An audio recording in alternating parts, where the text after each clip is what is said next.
Welcome to rainbow civil service academy. இந்த வீடியோவில் socio religious reform moments இன் 19th century part 2 பார்க்க போகிறோம். Part 1 already video இருக்குது, நீங்கள் அதை பார்த்துட்டு அதுக்கப்புறம் இந்த பார்ட் 2 வந்து வாங்க பார்க்காதவங்க எல்லாரும். ஸோ வீடியோக்குள்ளே போவோம்.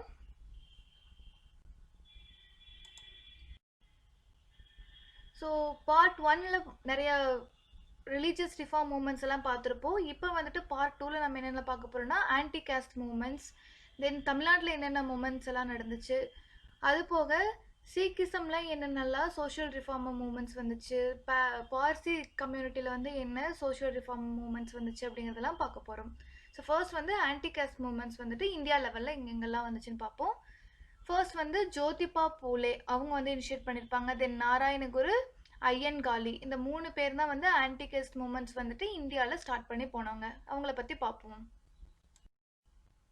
First Jyotiba Phule. So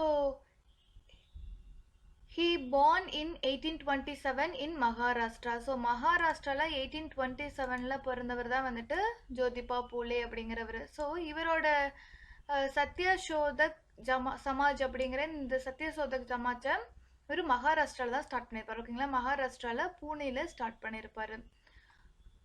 open the first school for untouchable. So இந்தியாவிலே வந்துட்டு ஃபர்ஸ்ட் அன்டச்சபிள்ஸுக்கு சேர்த்து ஒரு ஸ்கூல் ஓப்பன் பண்ணவர் யார் அப்படின்னு பார்த்தோம்னா ஜோதிபா பூலே தான்.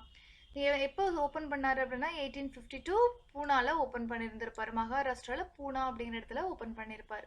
And launch the Satyashodhak Samaj, truth seekers society அப்படின்னு சொல்லிட்டு ஒரு சொசைட்டியை வந்து ஸ்டார்ட் பண்ணுறாரு 1870.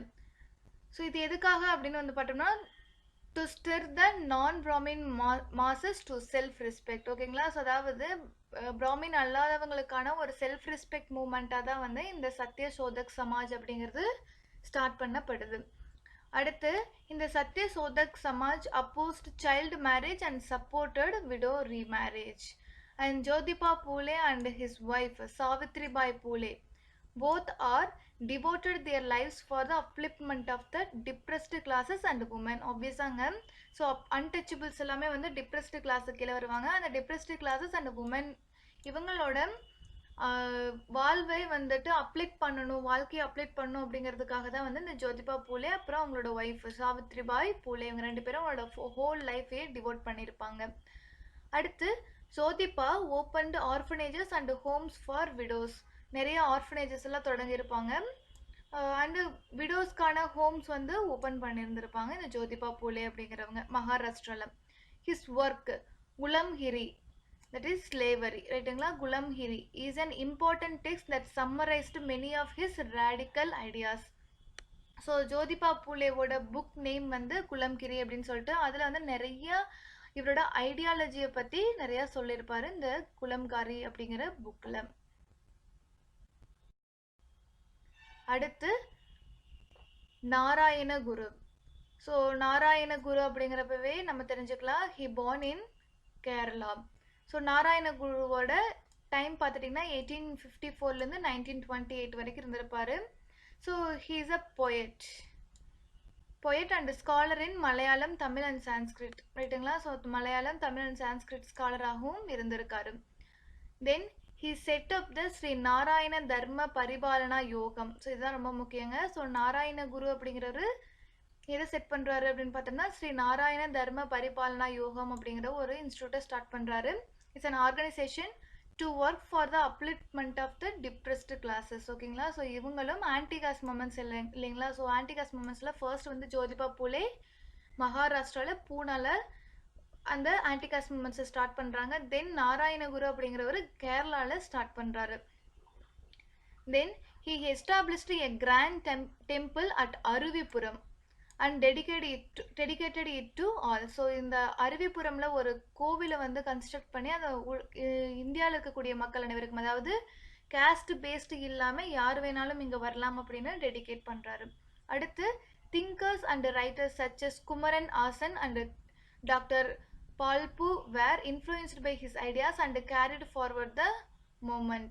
ஸோ இந்த ஸ்ரீ நாராயண தர்ம பரிபாலனா யோகம் அப்படிங்கிற அந்த ஒரு ஆர்கனைசேஷன் மூலமாக நாராயணகுருவோட ரேடிக்கல் ஐடியாஸ் எல்லாம் வந்துட்டு ஒரு மூவ்மெண்ட்டாக எடுத்துகிட்டு போகிறாங்க. அதில் முக்கியமான ஆட்கள் யார் அப்படின்னு வந்து பார்த்தா குமரன் அசன், அப்புறம் டாக்டர் பல்பு. அடுத்து ஐயன் காளி. ஸோ ஐயன் காளி அப்படிங்கிறவர் ஸ்ரீ நாராயண குருவால் இன்ஸ்பயர் ஆன ஒரு பர்சனாலிட்டி. ஓகேங்களா. ஸோ ஸ்ரீ நாராயண குருவால் இன்ஸ்பயர் ஆகிட்டு ஆன்டி காஸ்ட் மூமெண்ட்டை எடுத்துகிட்டு போன ஆள் யார் அப்படின்னு பார்த்தோம்னா ஐயன் காளி. ஐயன் காளி ஃபவுண்டட் த சாது சங்க பரிபாலன சங்கம். ஓகேங்களா. சாது சாது ஜன பரிபாலன சங்கம் அப்படிங்கிற ஒன்றை ஸ்டார்ட் பண்ணுறாங்க. அதாவது சாது அப்படின்னா ரொம்ப சாதுவாக இருக்கிறவங்கன்னு சொல்லுவாங்கள்ல, ரொம்ப புவராக இருக்கிறவங்க சாதுவாக இருப்பாங்க. அது போல் this is otherwise called as association for the protection of the poor. அதான் சாது ஜன பரிபாலன சங்கம். ஸோ எப்போ ஸ்டார்ட் பண்ணுறாரு அப்படின்னு பார்த்தோம்னா 1907 ஸ்டார்ட் பண்ணுறாரு. இந்த இயர்லாம் ரொம்ப முக்கியம், நோட் பண்ணி வச்சுக்கோங்க. The discrimination he faced as a child turned him into a leader of an anti-caste movement. So இந்த ஐயன் காளி அப்படிங்கிறவர் ஒரு புவர் ஃபேமிலியில் பிறந்த ஒரு பர்சனாக இருப்பார். அதே சமயம் டிப்ரெஸ்டு கேஸ்டில் பிறந்த ஒரு பர்சனாக இருப்பார். ஸோ அந்த டைமில் வந்து சைல்டாக இருக்கப்போ ரொம்ப டிஸ்கிரிமினேஷன்ஸை நிறைய ஃபேஸ் பண்ணாட்டுக்கு தென் அதுக்கு எதிராக வந்து ஆன்டி காஸ்ட் மூமெண்ட்ஸ் வந்துட்டு எடுத்து வழிநடத்துகிறாரு.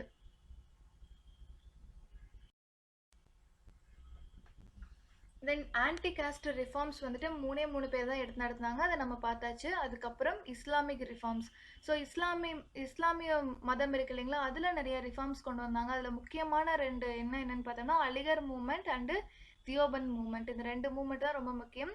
இந்த அலிகர் மூவ்மெண்ட் அப்படிங்கிறத சர் சையத் அகமது கான் வந்து ஸ்டார்ட் பண்ணி கொண்டு போவார். So first sir Syed Ahmed Khan பற்றி பார்ப்போம். Sir Syed Ahmad Khan, born in Delhi into a noble Muslim family. ஒரு நல்ல ஒரு முஸ்லீம் ஃபேமிலியில் டெல்லியில் வந்து பிறந்த ஒரு பர்சன் தான் sir Syed Ahmed Khan. He thought that lack of education, especially modern education, had harmed the Muslims greatly and kept them backward.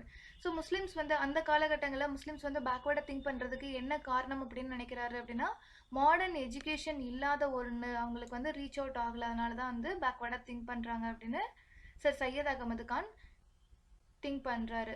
So he founded a scientific society and translated many English books, especially science books into Urdu.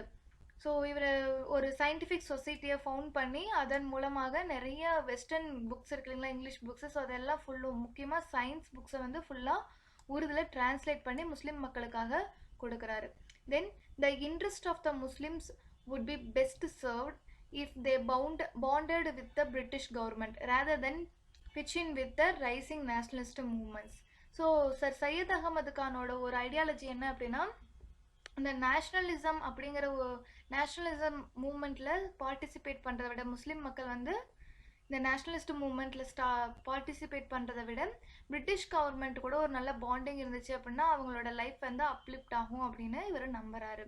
அடுத்து he advised the Muslims to take to English education and to concentrate on it. So நீங்கள் English language இருக்கக்கூடிய English education படிச்சிங்க அப்படின்னா உங்களுக்கு வந்து ஒரு ஆட்டோமேட்டிக்காக British government கூட ஒரு பாண்டிங் வரும். ஸோ அது மூலமாக நீங்கள் அப்லிஃப்ட் ஆவீங்க அப்படின்னு வந்துட்டு சொல்கிறாரு முஸ்லீம் மக்களுக்கு. ஸோ சர் சையத் அகமது கான் இவர் தான் வந்து அலிகர் மூமெண்ட்டை தோற்றுவிச்சவராக இருப்பார். So Aligarh movement it was started by Sir Syed Ahmad Khan. It was centered around the Aligarh Muhammadan Anglo-Oriental College, founded by him in 1875, which is a landmark in the history of Indian Muslim education. அதாவது sir Syed Ahmed Khan இருக்கார் இல்லைங்களா, அவர் வந்து ஒரு Aligarh college அப்படின்னு சொல்லிட்டு ஒன்று start பண்ணுறது. அதாவது Aligarh Mohammedan Anglo oriental college அப்படிங்கிற ஒரு காலேஜை ஸ்டார்ட் பண்ணுறாரு 1875. ஸோ இதை பேஸ் பண்ணி தான் ஒரு மூமெண்ட் வந்துட்டு வருது, அதுதான் அலிகர் மூமெண்ட் அப்படின்னு சொல்லப்படுது. ரைட்டுங்களா. ஸோ இந்த ஒரு காலேஜ் தான் வந்து இந்தியன் முஸ்லீமோட எஜுகேஷனில் ஒரு மிகப்பெரிய ஒரு மைல் ஸ்டோன் அப்படின்னே வந்து சொல்லலாம். அவங்களோட எஜுகேஷனுக்காக ஒரு காலேஜை ஸ்டார்ட் பண்ணியிருக்காங்க.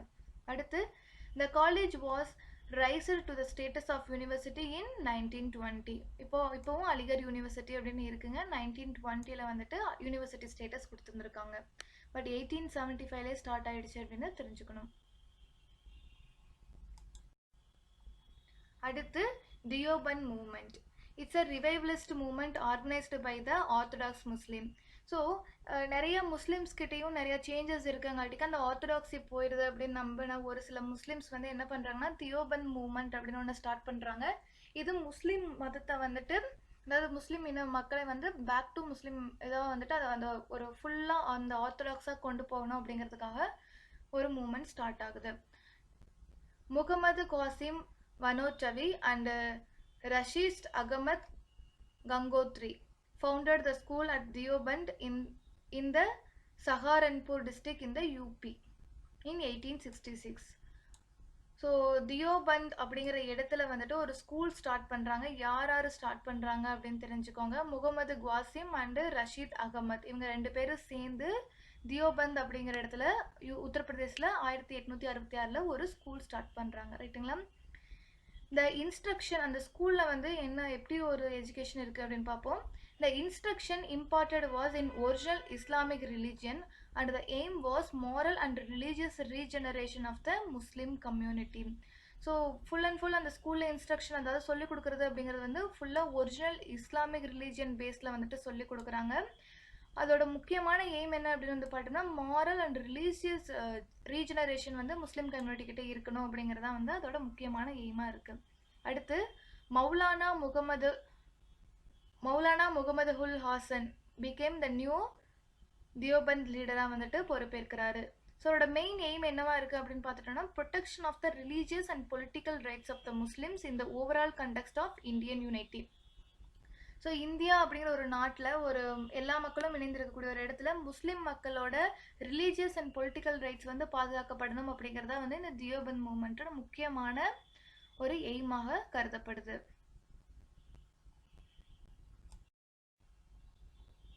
அடுத்து Parsi reform movement. So Parsi இன மக்களுக்குள்ள ஒரு ரிஃபார்ம் மூமெண்ட் ஸ்டார்ட் ஆகுது. ஸோ அதை பற்றி பார்ப்போம்.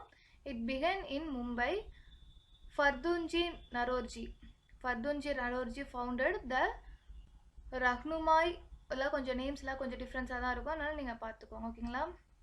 ஃபர்துன்ஜி நரோர்ஜி அப்படிங்கிறவர் வந்துட்டு எதை ஃபவுண்ட் பண்ணுறாரு அப்படின்னா ஒரு சபாவை ஃபவுண்ட் பண்ணுறாரு. அது பேர் ரஹ்னுமாய்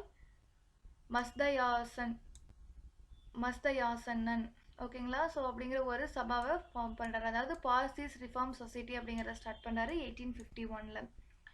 அடுத்து Rast Goftar the truth teller was the main voice of the movement. So இந்த பார்சி லாங்குவேஜ் இருக்கும் இல்லைங்களா? ஸோ அந்த லாங்குவேஜில் நிறைய கொடுத்துருக்காங்க.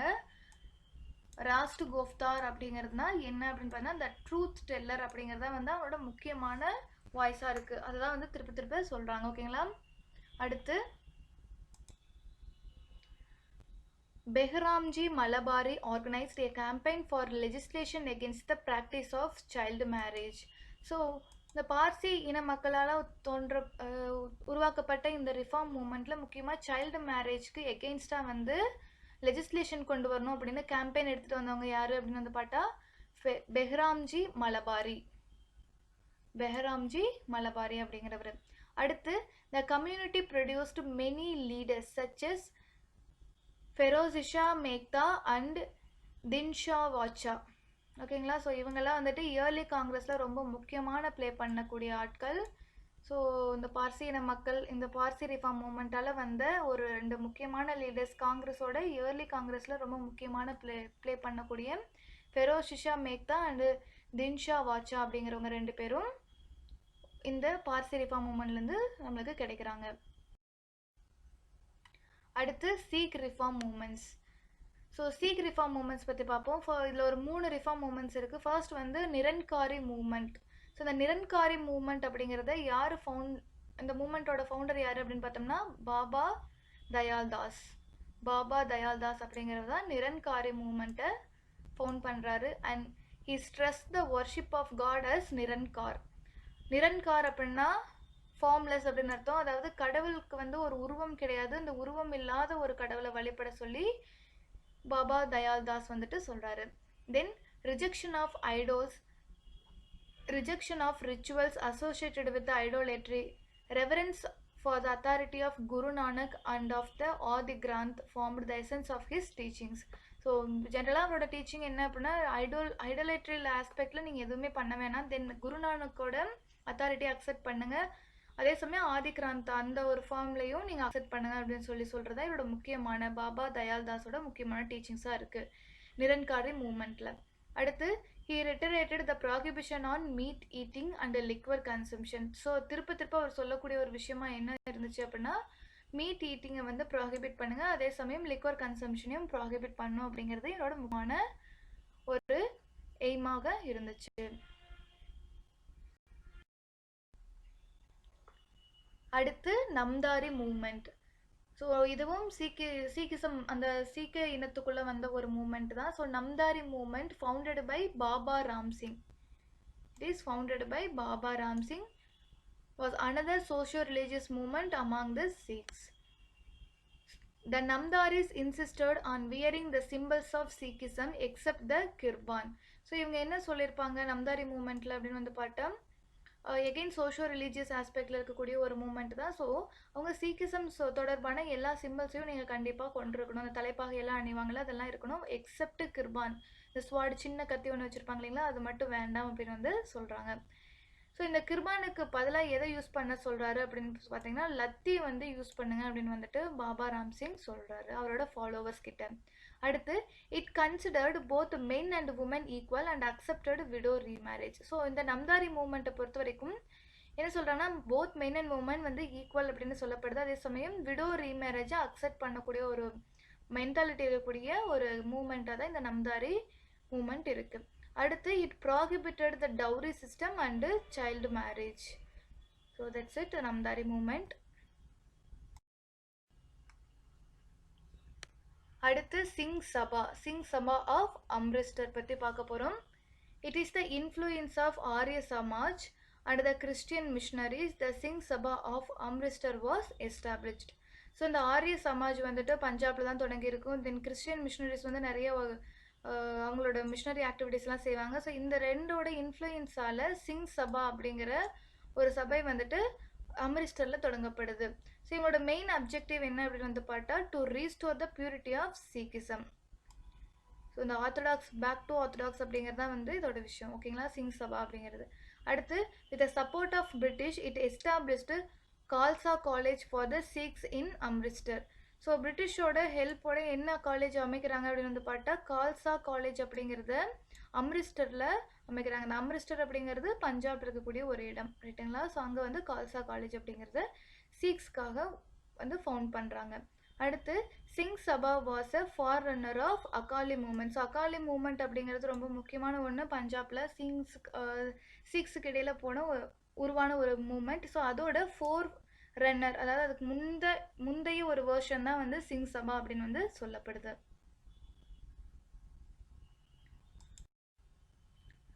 அடுத்து social reformers of Tamil. So தமிழ்நாட்டில் ஒரு 2 முக்கியமான சோஷியல் ரிஃபார்மர்ஸ் இருக்காங்க, அவங்கள பற்றி பார்க்க போகிறோம். ஸோ இது வரைக்கும் பார்ட் 1 அண்ட் பார்ட் 2ல இது வரைக்கும் பார்த்தது எல்லாமே வந்துட்டு socio religious reform moments in India 19th செஞ்சுரியில் இந்தியாவில் வந்து சோஷியோ ரிலீஜியஸ் ரிஃபார்ம் மூமெண்ட்ஸ் பார்த்தோம். ஸோ தமிழ்நாட்டில் எதெல்லாம் வந்துச்சு அப்படின்னு பார்ப்போம். ஸோ ஃபர்ஸ்ட்டு யார் சோஷியோ ரிலீஜியஸ் ரிஃபார்ம் மூமெண்ட்ஸ் கொண்டு வந்தவங்க அப்படின்னு பார்த்தா ராமலிங்க சுவாமிகள், வள்ளலார் அப்படின்னு அழைக்கக்கூடிய ராமலிங்க அடிகள் அப்படின்னு சொல்லுவோம், ரைட்டுங்களா. அடுத்து அயோத்திதாசர். ஸோ இவங்க 2 பேர் பற்றியும் பார்ப்போம். ஸோ ஃபர்ஸ்ட் ராமலிங்க சுவாமிகள். ஸோ ராமலிங்க சுவாமிகளோட காலம் வந்து பார்த்தீங்கன்னா 1823 to 1874. So popularly known as Vallalar இல்லைன்னா ராமலிங்க அடிகள் அப்படின்னு வந்துட்டும் சொல்லுவாங்க, ஓகேங்களா. எங்கே அவர் வந்து பிறக்கிறாரு அப்படின்னு பார்த்தா மருதூரில் பிறக்கிறாரு, நியர் சிதம்பரத்தில் இருக்கக்கூடிய ஒரு வில்லேஜ் தான் வந்து மருதூர், அங்கே தான் பிறக்கிறாரு. He emphasized the bonds of responsibility and compassion between living beings. So once வந்து சிதம்பரம் பிறந்தாலும் இவர் வந்து இவரோட அப்பா இறந்துடுறங்காட்டிக்கு இவங்க சென்னைக்கு வந்து மூவ் ஆகி வந்துடுறாங்க. இவர் மெயினாக எதை எம்ஃபசைஸ் பண்ணிக்கிட்டே இருப்பார் அப்படின்னா the bond of responsibility and compassion between living beings, ஓகேங்களா. ஸோ உயிரினங்களுக்கிடையே வந்து ஒரு கம்பேஷன் இருக்கணும், ஒரு ரெஸ்பான்சிபிலிட்டி எடுத்துக்கணும் மற்ற உயிர்கள் மேலேயும் அப்படிங்கிறத திரும்ப இன்சிஸ்ட் பண்ணக்கூடிய ஒரு பர்சனாக வந்து ராமலிங்க சுவாமிகள் இருக்கிறாரு. தென் he expressed the view that those who lack compassion for suffering beings are hard-hearted, their wisdom clouded அப்படின்னு வந்து சொல்கிறார். ஓகேங்களா? ஸோ அவரோட வியூ எப்படி இருக்குது, யாராவது ஒரு எந்த உயிரினமாகதும் சஃபர் ஆகுது அப்படின்னா அதை பார்த்து அவங்களுக்கு அந்த உயிரினத்து மேலே கம்பேஷன் வரல அப்படின்னா அவங்க ஒரு ஹார்ட் ஹார்ட்டட் பர்சன் அப்படின்னு வந்து ராமலிங்க சுவாமிகள் சொல்கிறாரு. அடுத்து, he showed his compassion and mercy on all living beings including plants. This he called ஜீவ காருண்யா. ஓகேங்களா? ஸோ ஜீவ காருண்யா அப்படின்னா என்னென்னா, ராமலிங்க சுவாமிகள் வந்து ஒரு பிளான்ஸ் மேலே கூட ஒரு கம்பேஷனாக ஒரு மர்சி, அது மேலே ஒரு கருணை உள்ளம் கொண்டவராக இருந்திருக்காரு. ஸோ அதனால தான் அதை வந்து அவர் என்னன்னு சொல்கிறாரு அப்படின்னா ஜீவ காருண்யா அப்படின்னு வந்து அவர் சொல்கிறாங்க. ரைட்டுங்களா? அடுத்து, சமரச சுத்த சன்மார்க்க சத்திய சங்கம். ஸோ இதை வந்து யார் தோற்றுவிப்பாங்க அப்படின்னு வந்து பார்த்தா வள்ளலார் தான் தோற்றுவிப்பார். அதை பற்றி பார்ப்போம். ஹி எஸ்டாப்ளிஷ்டு த சமரச வேத சன்மார்க்க சங்கம். ஓகேங்களா? ஸோ சமரச வேத சன்மார்க்க சங்கம் அப்படின்னு 1865 ஸ்டார்ட் பண்ணுவார். தென் அதை ரீநேம் என்னன்னு ரீநேம் பண்ணுறாங்க, ரீநேம்ட் அஸ் சமரச சுத்த சன்மார்க்க சத்திய சங்கம் அப்படின்னு சொல்லிட்டு உருவாக்குறாங்க. இன்னைக்கும் வந்துட்டு சென்னையில் இருக்கக்கூடியது. which means Society for Pure Truth in Universal Selfhood. Then this Ramalinga Adigal also established a free feeding house for everyone irrespective of caste at Vadalur. So இன்றைக்கும் வந்துட்டு வடலூர் போனோம் அப்படின்னா வந்து இந்த வீடு வந்து பார்க்கலாம். ஸோ அங்கே ஒரு மடாலயம் மாதிரி இருக்கும். ஸோ அங்கே எல்லாருக்குமே வந்துட்டு ஃபீட் பண்ணும் அப்படிங்கிற ஒரு கான்செப்டில் ஒரு ஃப்ரீ ஃபீடிங் ஹவுஸ் வந்து ஸ்டார்ட் பண்ணுறாரு. ரைட்டுங்களா? ஸோ 24 மணி நேரம் அங்கே வந்துட்டு ஃபுட் இருக்கும். எல்லா கேஸ்டினர் யார் போனாலும் சாப்பிட்லாம் அப்படின்னு சொல்லுவாங்க. இந்த wake of terrible famine in South India, அதாவது 1866 வந்துட்டு ஒரு ஃபெமைன் பயங்கரமாக வந்திருக்கும். அதுக்காக தான் இது ஸ்டார்ட் பண்ணியிருப்பாரு. அட் த சேம் டைம் இவரோட பாயிண்ட்டையும் ப்ரூவ் பண்ணுறதுக்காக வடலூரில் ஒரு ஃப்ரீ ஃபீடிங் ஹவுஸை ஸ்டார்ட் பண்ணியிருக்காரு. அது இன்ன வரைக்கும் ஒர்க் ஆகிட்டுருக்கு அப்படிங்கிறத விஷயம். அடுத்து, his voluminous songs were compiled and published under the title Thiruvarutpa, songs of grace. ஓகேங்களா? ஸோ இவரோட நிறைய சாங்ஸ் வந்துட்டு திருவருட்பா அப்படின்னு ஒரு புக்கில் இருக்குது. அடுத்து, Iyothee Thass. he is a radical Tamil scholar, writer, Siddha medicine practitioner, journalist and socio political activist. So ஒரு ரேடிக்கல் பர்சனாலிட்டி தான் வந்துட்டு இந்த அயோத்திதாசர் அப்படிங்கிறவர். he born in Chennai and he was fluent in Tamil, English, Sanskrit and Pali languages. So இந்த எல்லா லாங்குவேஜிலும் ரொம்ப பயங்கர ஃப்ளூயண்ட்டாக இருக்கார். அது போக ரைட்டராக இருக்கார், சித்தா மெடிசன் அதாவது டாக்டராகவும் இருக்கார், சித்தா டாக்டராகவும் இருந்திருக்காரு, journalist as well as socio political activist. Then he campaigned for social justice and worked for the emancipation of the untouchables from the caste clutches. அதாவது இந்த untouchable peoplesக்காக ரொம்ப ஹெல்ப் பண்ணுறதுக்காக இவர் நிறைய ஒர்க் பண்ணியிருக்காருங்க. ஸோ அவங்களுக்கான சோஷியல் ஜஸ்டிஸ் கிடைக்கணும் அப்படிங்கிறதுக்கு ரொம்ப கேம்பெயின் எடுத்திருக்காரு. அடுத்து, he worked for the construction of casteless identity and castigated caste hegemony and untouchability. So அதாவது கேஸ்ட்லெஸ் ஐடென்டிட்டி, கேஸ்ட்லெஸ் கம்யூனிட்டியை உருவாக்கணும் அப்படிங்கிறது தான் வந்துட்டு இவர் வந்து பயங்கரமாக ஒர்க் பண்ணியிருக்காரு அப்படின்னு சொல்லப்படுது. அடுத்து, Advaitananda Sabha, to raise the voice for the temple entry of the untouchable. So அன்டச்சபிள்ஸையும், அதாவது தீண்டத்தகாதவர்கள்னு சொல்லுவாங்க இல்லைங்களா, அவங்களுக்கும் கோயிலுக்குள்ளே என்ட்ராகணும் அப்படிங்கிறதுக்கான ஒரு மூமெண்ட் தான் வந்துட்டு இந்த அத்வைதானந்த சபா அப்படிங்கிறது ஒரு மூலமாக அந்த மூமெண்ட்டை எடுத்துகிட்டு போவார். In 1882 John Rathinam and Ayothidasar established a movement called Dravida Kazhagam. So Dravida Kazhagam அப்படிங்கிற ஒரு மூமெண்ட்டை ஸ்டார்ட் பண்ணது யார் அப்படின்னு கேட்டோம்னா ஜான் ரத்தினம் அண்ட் அயோத்திதாசர், இவங்க 2 பேரும். And launched a magazine called Dravida Pandian in 1885. கிட்டத்தட்ட பாருங்கள், இந்த காங்கிரஸ் வந்து உருவாயிருக்கும் இல்லைங்களா, 1884-85 தான் வந்திருக்கும். ஸோ அந்த டைமில் தான் இங்கே திராவிட பாண்டியன் அப்படிங்கிற ஒரு மேகசின் ரிலீஸ் பண்ணுறாங்க. At the same time Dravida Kazhagam அப்படின்னு 1882 கொண்டு வர்றாங்க. ரைட்டுங்களா? Then he founded the Dravida Mahajana Sabha in 1891 and organise the first conference of the association at Nilgiris. ஓகேங்களா? இந்த திராவிட மகாஜன சபா அப்படிங்கிற ஒரு அமைப்பை உருவாக்கி அதோட ஃபர்ஸ்ட் கான்ஃபரன்ஸ் நீலகிரியில் நடத்துகிறாரு. ஓகேங்களா? ஸோ இந்த அன்டச்சபிள்ஸ்க்கான ஒரு சபாவாக தான் இந்த திராவிட மகாஜன சபா ஒர்க் ஆகிருக்கும். So he was influenced by the theosophist organiser colonel H.S. Olcott. So H.S. Olcott வந்து தியோசபிக்கல் சொசைட்டியோட ஆர்கனைசர் as well as ஃபவுண்டராக இருப்பார். ஸோ அவரோட பயங்கரமாக இன்ஃப்ளூயன்ஸ் ஆகிருப்பார் இந்த Iyothidasa Pandithar. So he went to Sri Lanka in 1898 and converted to Buddhism. So இந்த புத்த மார்க்கத்தை பின்பற்ற ஸ்டார்ட் பண்ணிடுறாரு ஒன்ஸ் ஸ்ரீலங்கா போய் அங்கே கன்வெர்ட் ஆனதுக்கப்புறம். இந்த சேம் இயர் 1898ல் he founded the Sakya Buddhist society at Madras. ஓகேங்களா, இந்த சாக்கிய புத்திஸ்ட் சொசைட்டி அப்படிங்கிறத மெட்ராஸில் ஃபவுண்ட் பண்ணுறாரு to construct the rational religious philosophy through Buddhist religion. So ஜென்ரலாக வந்து புத்திசம் ஜெயினிசம்லாம் பார்த்தோம்னா ஒரு ரேஷ்னல் ஃபிலாசபியாக இருக்கக்கூடிய ஒரு பாயிண்டில் தான் இருக்கும். ஸோ அதன் மூலமாக ஒரு நல்ல ரிலீஜியனை நல்ல ஒரு மக்கள் அமைப்பை வந்து உருவாக்கலாம், ஒரு ரேஷ்னலாக திங்க் பண்ணக்கூடிய ஒரு சொசைட்டி உருவாக்கணும் அப்படிங்கிறதுக்காக இந்த சாக்கிய புத்திஸ்ட் சொசைட்டியை மெட்ராஸில் கொண்டு வர்றாரு அயோத்திதாச பண்டிதர். அடுத்து he started a weekly journal ஒரு பைசா தமிழன். இந்த ஒரு பைசா தமிழன் ரொம்ப ரொம்ப ஃபேமஸுங்க. ஸோ இது தெரிஞ்சுக்கணும் கண்டிப்பாக. அயோத்திதாச பண்டிதர் தான் உருவாக்கி கொண்டு வந்திருப்பாரு. இது வந்து ஒரு வீக்லி ஜேர்னல். ஓகேங்களா, இன் 1907 வந்து ஸ்டார்ட் பண்ணுறாரு and published it until his demise in 1914. So 1914 வரைக்கும் இந்த ஒரு பைசா தமிழன் அப்படிங்கிற ஒரு வீக்லி ஜேர்னல் வந்து வந்துக்கிட்டு இருக்கு.